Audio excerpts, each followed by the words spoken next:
주 예수의 이름으로 간절히 축복합니다.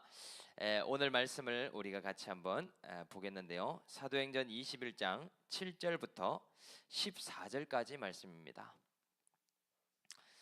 사도행전 21장 7절부터 14절까지 말씀인데요. 우리가 합독해서 한번 읽어보도록 하겠습니다. 시작. 두로를 떠나 항해를 다 마치고 돌레마이에 이르러 형제들에게 안부를 묻고 그들과 함께 하루를 있다가 떠나 가이사랴에 이르러 7 집사 중 하나인 전도자 빌립의 집에 들어가서 머무르니라. 딸 넷이 있으니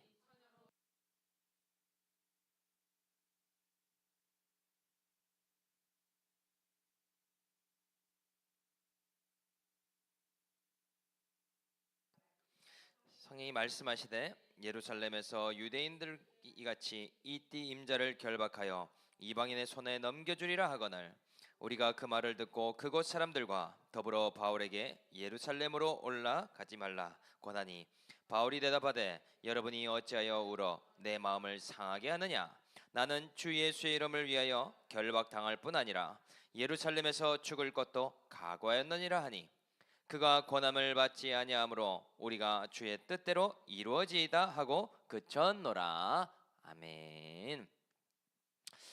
오늘 말씀 제목은요, 우리의 결단을 통해 주의 뜻을 이루게 하십니다 라는 제목으로 하나님 말씀을 증거하도록 하겠습니다. 여러분 일주일 동안 어떤 걱정을 가장 많이 하고 계십니까? 건강 걱정, 또 물질 걱정, 직장이나 자식 걱정, 미래에 대한 걱정 등 수많은 걱정들을 하게 되죠. 저도요, 이번 주에요, 치아 정기 검진을 받았는데요, 걱정이 하나 생겼어요. 예전에 금으로 덮어 씌운 곳에 약간의 충치가 생겼다고 하더라고요. 이거 신경 치료를 하면 어떻게 하나 이런 걱정을 하게 된 것 아닙니까? 다행히 신경 치료는 아니었는데요. 요즘은 또 금이 많이 값이 올라서 세라믹으로 이렇게 치료를 하더라고요. 그래서요, 치아 걱정하는 저의 모습을 보게 되었습니다. 그런데 어니 젤린스키라는 미국의 심리학자가 이런 것을 발견했대요. 사람이 하는 걱정 중에 96%는 쓸데없는 걱정이다. 오직 4%만 필요한 걱정을 한다라고 이야기를 하고 있습니다. 그러니까요, 4%만 해도 되는 생각을요, 일주일 내내, 한 달, 1년 내내 하고 있더라는 것이죠. 그래서 이 학자가 조사를 했답니다. 96% 중에 40% 정도는요, 절대 일어나지 않은 일들에 대한 걱정이다라고 밝히게 되었습니다. 현실 가능성이 아예 없는데도요, 너무 상상력이 풍부하다라는 것이죠. 지나가다가 번개를 맞으면 어떡하나, 또 집안에 가스불을 안 끄고 왔으면 어떡하나, 또 수많은 걱정들로요, 이 40%를 생각하더래요. 그리고요, 나머지 30%는요, 이미 지나간 일들에 대한 걱정까지도 한답니다. 조금 전까지는요, 미래에 일어나지 않는 걱정이라고 하면 지나간 것에 대한 걱정을 왜 하는가? 너무 이상하지 않습니까? 과거에 대한 후회에서 오는 걱정이라고 이야기를 해요. 그때 그러지 말아야 했는데, 이때에 이렇게 말해야 됐는데, 계속 과거를 소환해서요, 걱정하는 것이 30%나 된다라고 이야기를 하더라고요. 그리고요, 이어서 22%는요, 굳이 걱정할 필요가 없는 일이라고 이야기를 합니다. 타인의 시선이나 평가와 같은 일을요, 걱정한대요. 저 사람이 나를 이상하게 보면 어떻게 하지? 아무도 그런 생각을 안 하죠. 저 사람이 나를 미워하면 어떻게 하지? 오히려 관계에 힘쓰면 될 일을 가지고요, 저 사람이 미워하면 내가 힘들 텐데, 이런 수동적이면서도 불필요한 생각들에 에너지를 낭비하고 있다라는 사실이죠. 그리고 나머지 이제 4%만 남았는데요. 이 4%는요. 우리의 힘으로 바꿀 수조차 없는 일이라고 말합니다. 이미 버스를 놓쳤습니다. 어찌할 수 없는 일이죠. 스케줄을 착각해서요. 중요한 미팅을 놓쳐버렸어요. 이미 지나가는 일 아닙니까? 그런데요. 하루 종일 버스 때문에 묵상을 하기 시작합니다. 놓친 미팅 때문에요. 하루 종일요. 감정의 생각에 빠져 있다는 사실이죠. 그것은요. 바뀌지 않을 뿐만 아니라 변화할 수 없는 일이지 않습니까? 오히려요. 어떻게 대처할지 그리고 어떤 익스큐즈를 할지를 생각하고 행동해야 되는 것 아닌가. 그래서 우리는 96%의 불필요한 생각을 너무 많이 하더라. 우리 옆에 사람에게 한번 이렇게 인사하겠습니다. 쓸데없는 걱정을 버립시다. 인사하겠습니다. 쓸데없는 걱정을 버립시다. 한 번 더 인사할 때요. 4%만 하면 된대요. 인사하겠습니다. 4%만 하면 된대요. 음료수도 이제 2%를 2개씩 먹길 바랍니다. 그러면 4%가 되잖아요. 그래서요. 우리는 정말 이 불필요한 걱정을 내려놔야 되겠다. 그런데 오늘 본문에 보니까요. 실제로 걱정해야 할 상황에 빠진 주인공이 나오고 있어요. 어쩌면은요. 진짜 필요한 4%의 걱정을 하고 있는지도 모릅니다. 우리가 잘 아는 사도 바울이라고 말할 수 있겠죠. 사도 바울에게는요. 어떤 걱정거리가 생겼느냐? 지금 현재 3차 전도 여행 중에 있지 않습니까? 이 3차 전도 여행의 마지막 목적지가 있는데요. 바로 예루살렘이라고 말할 수 있습니다. 그런데 이 예루살렘에 가는 것이 사도 바울에게는요. 조금의 걱정거리가 되고 있습니다. 왜냐하면요. 예루살렘에 가지 말아야 할 이유가 너무나 많기 때문이죠. 여러분, 예루살렘은 어떤 곳입니까? 예루살렘은요, 사도들에게 너무나 위협이 많은 곳이었습니다. 리스크가 너무나 큰 것이죠. 왜냐하면요, 이곳에 유대교 지도자들이 모여 있기 때문이 아닙니까?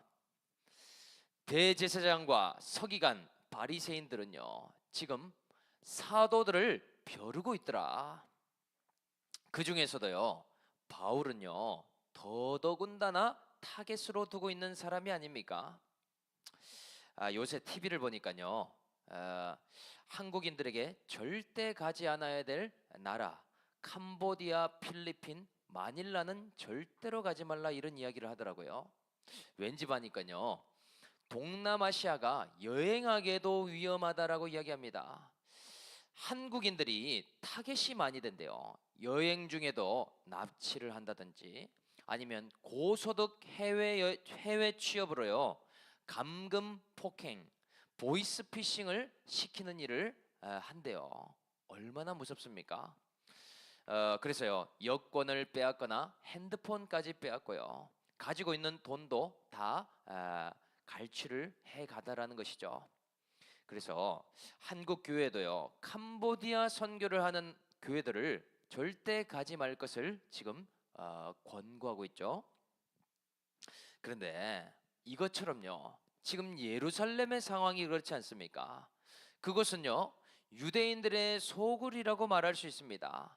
사내들인 공의회가 가득 있고 유대인들이 꽉 차 있는 장소가 아니겠습니까? 그리고 이 사람들이요. 사도 바울에 대한 생각이 어떠한지가 중요하겠죠. 특히 바울에 대한 적개심을 가지고 있다라는 사실이죠. 바울은 바리새파 출신이 아닙니까?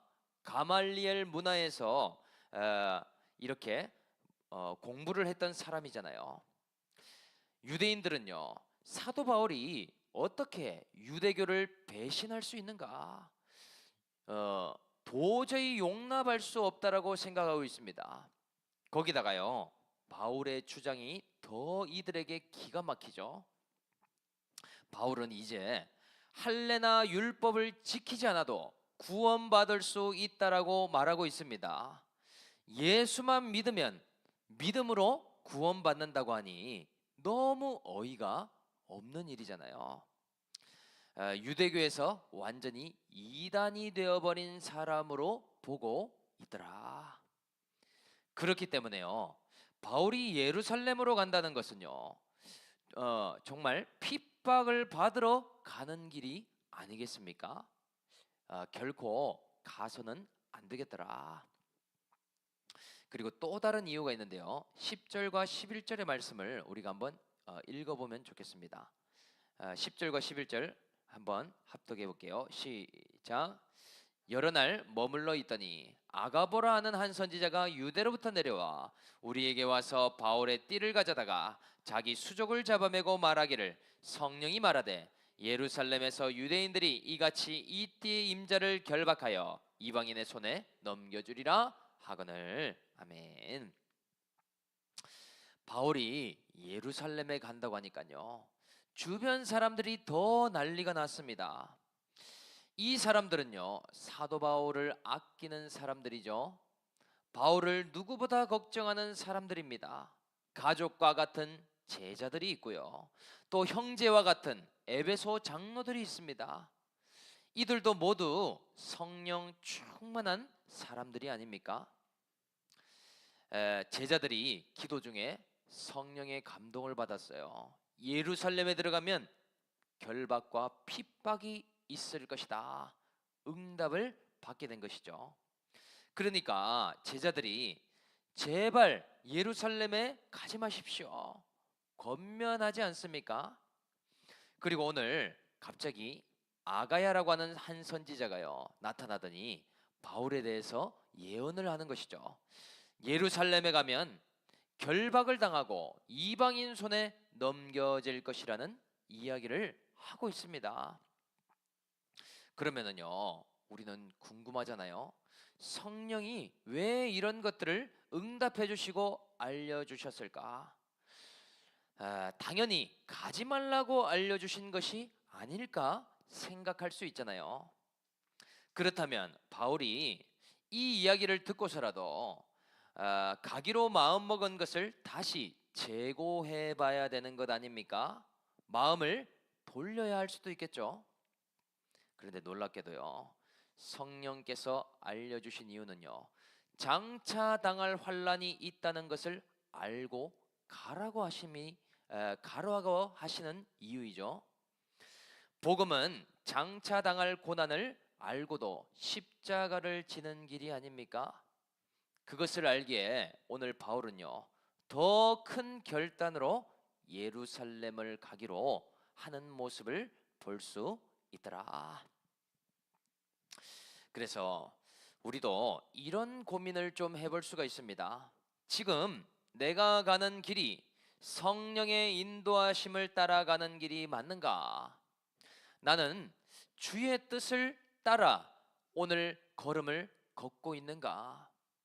이런 고민을 충분히 해볼 수 있겠죠. 그런데 여러분, 성령이 인도하시는 길이 어떤 길인지 아십니까? 너무나 간단한 한 단어로 답할 수 있습니다. 한번 따라해 보겠습니다. 나의 예루살렘으로 인도하신다. 각자의 예루살렘으로 가게 하신다. 할렐루야. 답은 너무나 심플하죠. 그렇다면은요, 예루살렘이 어떤 곳인가? 그 길은요, 굉장히 좁은 길입니다. 아무도 찾지 않는 협착한 길일 수도 있고요, 십자가가 기다리고 있는 곳이라고 말할 수 있다는 사실이죠. 고난이 있는 길이기 때문에요, 모두가 만류할 수도 있는 길입니다. 나 자신이 포기해야 될 것이 있고요, 리스크가 있기에 가기 두려운 길일 수도 있습니다. 그뿐만이 아니죠. 행위적으로는요, 복음을 전해야 되는 복음 전도의 길이라는 사실이죠. 나에게 여전히 사명이 남아있는 장소입니다. 나를 포기하고 맡겨야만 갈 수 있는 길이 예루살렘 길이라는 사실이죠. 그런데 그 길을 어떻게 갈 수 있을까? 그 길을 가게 될 때요, 반드시 한 가지 장애물을 만나게 돼 있습니다. 그 장애물은요, 바로 걱정이라고 하는 장애물이라는 사실이죠. 또는 근심, 염려, 두려움이라고 하는 장애물이라고 말할 수 있겠더라. 이 장애물은요, 굉장히 견고한 것이 감정이라는 것과 연결되어 있기 때문에 굉장히 큰 장애가 될 수 있더라는 사실이죠. 그런데요, 이 장애물이 어디서부터 오는지 아십니까? 아이러니하지만 미리 아는 것으로부터 오게 되더라. 주님께서요, 미리 말씀하시죠. 너희가 환난을 당할 것이나 담대하라. 내가 세상을 이기었노라. 그리고요, 성령께서도요, 복음의 길을 알게 하십니다. 장차 당할 환난이 있다라는 것을 우리에게 깨닫게 하신다는 것이죠. 그런데 미리 아는 것이 우리에게는요, 걱정을 할 수밖에 없는 길이라고 외치고 있습니다. 말씀을 들을 때는 나의 예루살렘에 가야 되겠구나 생각하지만은요, 수많은 걱정과 염려가 우리의 발걸음을 만류하고 있다라는 사실이죠. 그래서 결론은요, 순종할 수 없다가 되겠더라. 여러분, 이 걱정은요, 우리가 생각하기에도 너무나 합당해 보이는 것들입니다. 그것은요, 너무나 감정적인 것과 연결되어 있는 것입니다.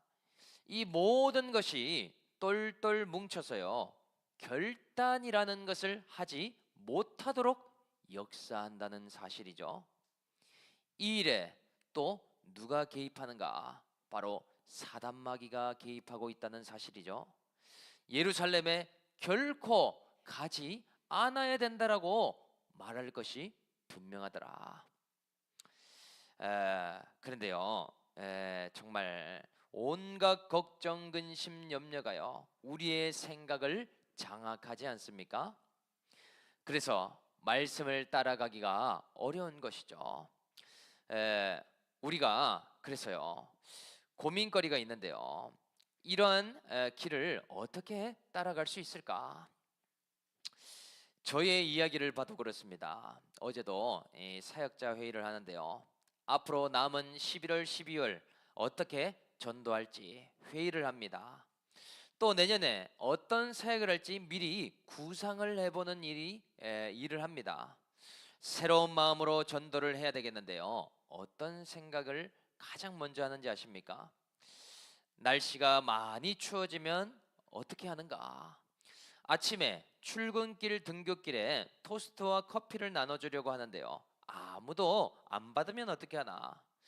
괜한 일을 하는 것이 아닌가? 그리고요, 빵만 나눠주고 전도가 안 되면 어떻게 하나? 수많은 생각이 꼬리에 꼬리를 무는 것이죠. 그래서 결론이 무엇인지 아십니까? 걱정의 결론은 그냥 전도하지 말까? 예루살렘에 가지 말까? 그냥 내가 하던 대로 편안하게 살아갈까? 이런 생각을 하게 된다는 것이죠. 너무나 이상한 결론이 아닙니까? 그리고요, 그뿐만이 아닙니다. 제가 개척을 한다고 할 때도요, 수많은 사람들이 개척 힘들 텐데 라는 말을 많이 해 왔다는 사실이죠. 제가 책도 선물을 받았는데요, 자네 정말 그 길을 가려나 라는 책이었습니다. 왜냐, 그 길이 다 영광의 길인 줄 알고 가다라는 것이죠. 그런데 목회의 길은요, 십자가의 길이고 무릎으로 기도하며 가야 되는 길인데 그 길을 끝까지 갈 수 있겠느냐 하는 것이 아니겠습니까? 그리고요, 이 목회를 가는데 복병이요, 나 자신조차도 너무나 죄인 중에 괴수라는 사실을 발견하게 된 일입니다. 목회를 하면서요, 이렇게 죄성이 많은 나를 주님이 어찌 사용하시는가? 에, 참 나를 보면서도요, 복음이 너무나 필요한 인생임을 깨닫고 가는 것이죠. 그런데 이 모든 것들이 장차 당할 환란이라는 것을 알고도 은혜로 인해서 결단하게 하시더라는 사실이죠. 이 길을 가면서도 제일 걱정하는 것이요, 누군지 아십니까? 바로 가족들입니다. 어머니가 걱정을 하고, 지금도 장인어른이요, 걱정을 하죠. 그 생각들은 저를 정말로 많이 걱정하기에 해주는 말들이고 현실에 대한 이야기들이 많이 있습니다. 그러나 그 결론이 어떤지 아십니까? 예루살렘에 가지 말까 하는 생각이 되는 것이죠. 저는요, 이 예루살렘의 길, 목회의 길을 결코 포기하지 않으리라.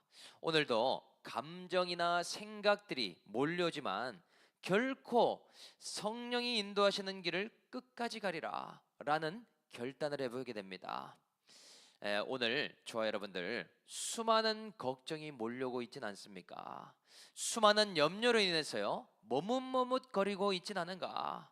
오늘 그렇다면 장차 당할 환란인 복음을 듣고요, 오늘 그 모든 고난을 알고 있음에도 걸어가는 그러한 결단이 필요한 줄로 믿습니다. 오늘 저와 여러분들 이러한 결단으로 예루살렘으로 향해 걸어갈 수 있는 저와 여러분들이 될 수 있기를 주 예수의 이름으로 간절히 축복합니다. 믿으시면 아멘입니다. 그렇게 될 줄로 믿습니다. 아멘. 그래서요, 오늘 바울이 그렇다면 어떻게 이 길을 가려고 결단을 하게 됐을까? 그 고백의 내용을 통해서 우리는 알 수 있겠죠. 바울의 고백인데요, 13절 14절만 한번 읽어보겠습니다. 시작. 바울이 대답하되 여러분이 어찌하여 울어 내 마음을 상하게 하느냐? 나는 주 예수의 이름을 위하여 결박당할 뿐 아니라 예루살렘에서 죽을 것도 각오하였노라 하니 그가 권함을 받지 아니하므로 우리가 주의 뜻대로 이루어지이다 하고 그쳤노라. 아멘. 오늘 바울은요, 마지막 고비를 넘어가고 있습니다. 왜냐하면요, 옆에 있는 사람들이 너무나 슬퍼하는 모습을 보고 있기 때문이죠. 그냥 슬퍼하는 정도가 아니라 울면서요, 바울을 붙드는 모습을 보고 있습니다. 사람들의 슬픔, 이별을 보면서요, 잠깐은 마음이 약해질 수 있지 않겠습니까? 그들의 진심을 보면서요, 너무나 결정이 흔들릴 수도 있었겠죠. 옆에 있는 사람들은 가족과 같은 사람들, 나를 너무나 아끼는 사람들이기에 이 결단을 번복할 수도 있었겠죠. 그런데 놀랍게도요, 바울은 오늘 자신의 결정에 대해서 번복하지 않고 있습니다. 그들의 감정은 받아주되 그 결정에 대해서는 확고하게 굳혀가고 있더라. 도리어요, 예루살렘에 반드시 가야겠다라고 말한다라는 사실이죠. 어떤 고백입니까? 나는 예수의 이름을 위하여 결박을 당할 뿐 아니라 예루살렘에 죽을 것을 각오하였노라 라고 이야기를 하고 있습니다. 사도 바울이 예루살렘에 갈 수 있었던 이유가 바로 여기에 나오고 있죠. 사도 바울은요, 성령에 매여 있는 사람이기 때문에요, 오늘 결단이라는 것을 하고 있습니다. 성령 충만하기에 하나님의 뜻에 순종하며 십자가를 지는 일을 택하고 있더라. 뿐만 아니라 개인적으로는요, 전도 여행을 완수하고자 하는 목적도 있었습니다. 그가 이방인들에게 복음을 다 전한 후에 예루살렘에서 사명을 마치고자 하는 이유가 있었죠. 그 밖에도 물질적인 어려움에 빠진 예루살렘 교회에 연보를 전달하고자 하는 이유까지도 있었더라. 이방인 교회와 예루살렘 교회를 연결할 수 있는 유일한 사도가요, 바울 자신이었기 때문이죠. 이 일이 자신이 아니라면 감당하기 어려울 수 있다라는 것까지도 알고 있었기 때문입니다. 그래서 이 많은 이유로 바울은 예루살렘으로 가게 되는데요. 어떤 각오가 있는지를 우리는 봐야 되겠죠. 바울이 예루살렘을 결단할 수 있는 비결이 바로 이 각오에 있는데요. 어쩌면은요, 가장 두려워할 만한 것까지 각오하고 있기 때문에 예루살렘으로 갈 수 있더라라는 사실이죠. 바울은 환난을 당할까봐 걱정하고 있는 것이 아닙니다. 유대인들에게 미움이나 핍박을 받을까봐 염려하는 정도가 아니라는 사실이죠. 그것은요, 걱정의 방식이 아닌 죽음의 각오라고 말할 수 있더라. 그가 가장 두려워할 만한 죽음을 각오했기 때문에요, 예루살렘으로 가기가 쉬워졌다라는 사실이죠. 아무리 환란이 크게 온다고 해도요, 죽음보다 크지 않지 않습니까?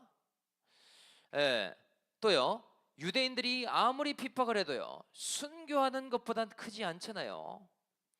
아무리 많은 고발과 고소를 당한다고 해도 목숨이 끊어지는 것과 비교할 수 있겠습니까?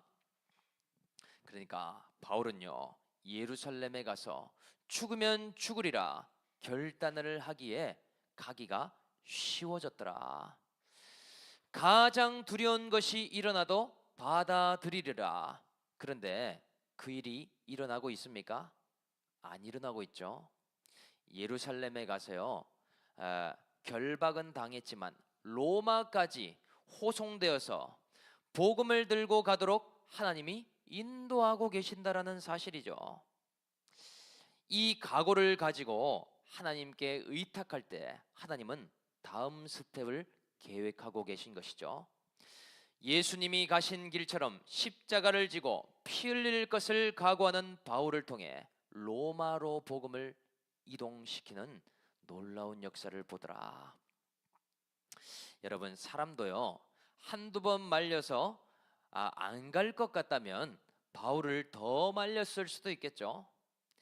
결혼 반대를 할 때 반대해서 안 할 것 같으면 부모가 몇 번 더 해보지 않겠습니까? 그런데 갈 사람은 그렇게도 가게 되잖아요. 바울의 결정이 사람들의 만류로 바뀔 가능성이 있다면 아마 사람들은 바지가랑이라도 더 붙잡았을 것입니다. 그런데 바울은요, 결코 요동치 않는 결단이 있었기에 오늘요, 사람들이 그 태도를 바꾸고 있죠. 주의 뜻이 이것을 통해 이루어질 것이라고 고백하고 있더라. 바울의 결단을 인정하고 받아들인 것이죠.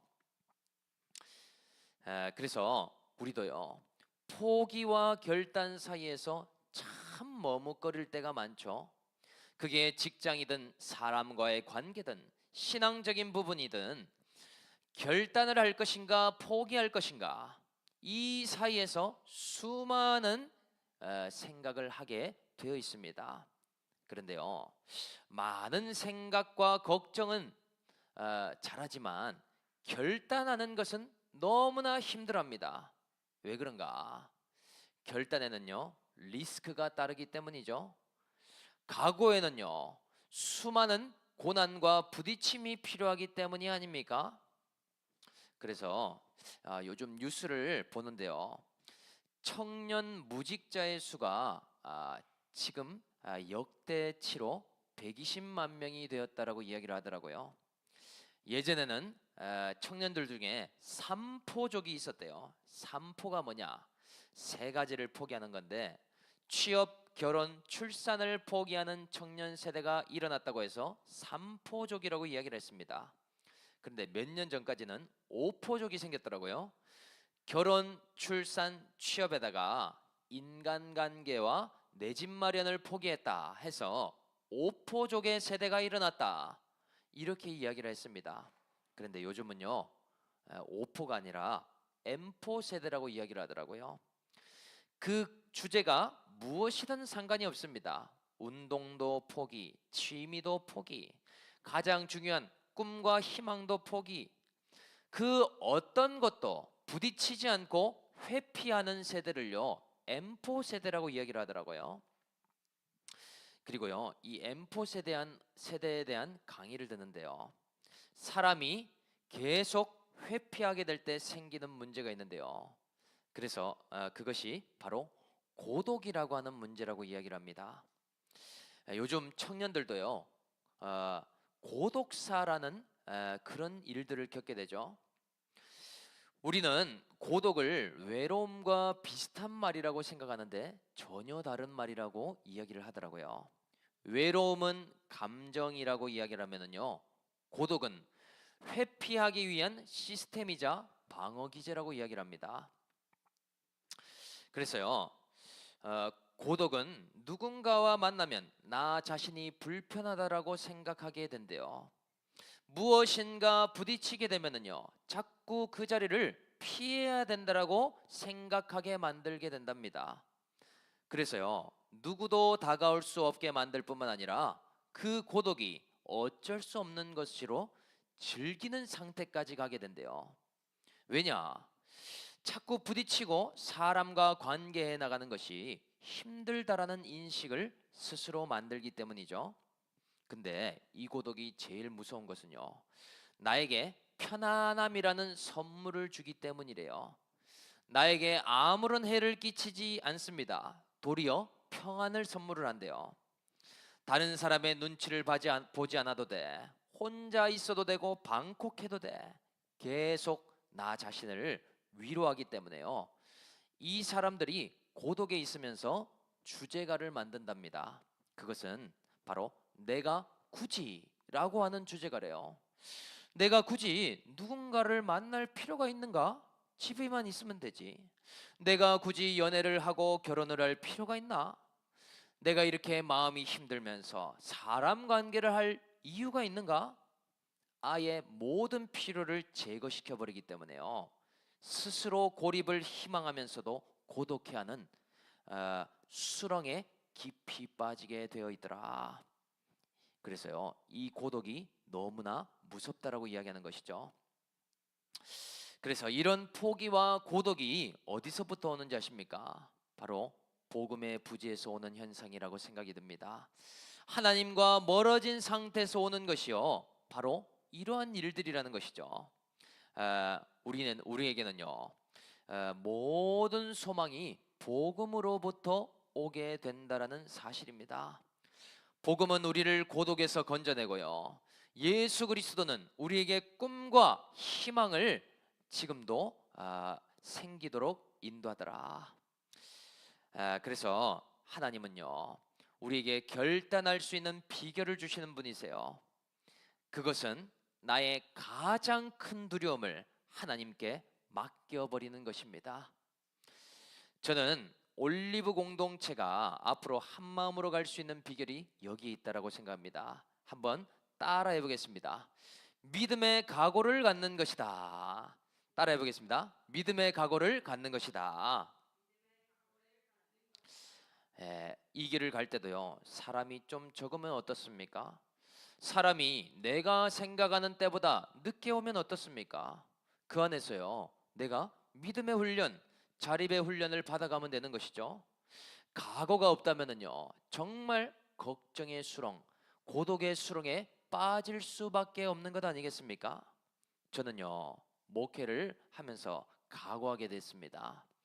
개척교회가 힘들 수 있다, 이 정도가 아니라요, 믿었던 성도가 떠날 수도 있구나, 언제라도 새로 시작할 수도 있겠구나, 이 정도 각오를 하니까요, 목회가 더 이상 두렵지 않습니다.